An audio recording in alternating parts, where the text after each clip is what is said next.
Well, Martha and Nicole are both joining us, and so you fully understand that shopping can be a pain. Yes, I shop for a living, and I'm on my feet all day long, carrying heavy things, samples, and presentations. You know, you're out there all day shopping in the wrong footwear, it can cause real problems. For sure. And Nicole, a lot of people don't think about what can happen if I'm constantly carrying around tons of bags. They're not weighted properly. This is a real problem for a lot of people, and believe it or not, it's a real medical issue. Shoulder pain can happen when you shop till you drop. Athletes like swimmers, baseball pitchers, and tennis players train hard to prevent injuries like shoulder bursitis, which can put them on the bench. So unless you're exercising your shoulder muscles on a regular basis, you might want to lighten your load while shopping before your load lays you up. Now, the reality is that if you're constantly carrying around asymmetric loads, you're putting a lot of pressure on your spine, and it's really important if you're carrying heavy loads like this to distribute it evenly. So spine issues are one thing. In this case, we're talking about bursitis. A lot of people wonder what in the world is a bursa. Well, a bursa, quite simply, is a fluid-filled sac that is meant to allow tissues to slide and glide over one another without any issues. And this is an example here in the shoulder of what a bursa might look like.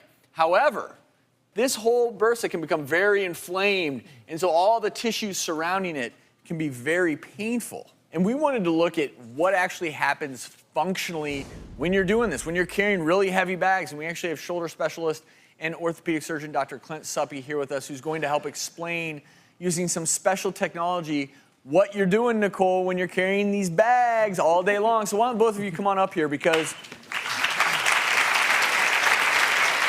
come over because I'm sure you've seen the effects of this. So this is what technology is. What's it gonna show us?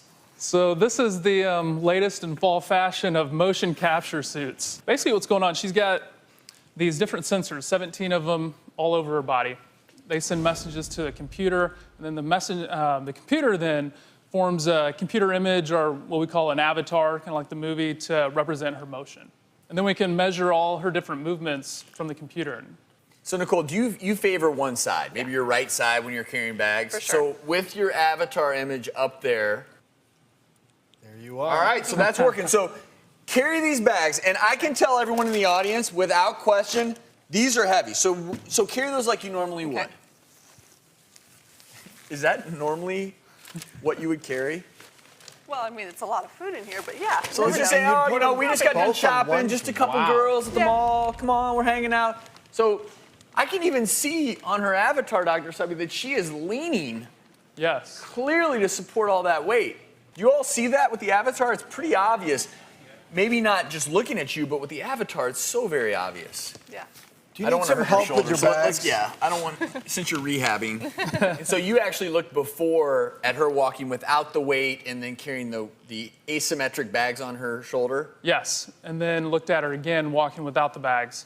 And Nicole's had this for a little while, and you can see here the graph on the top is her unaffected shoulder, and on the bottom is the affected shoulder.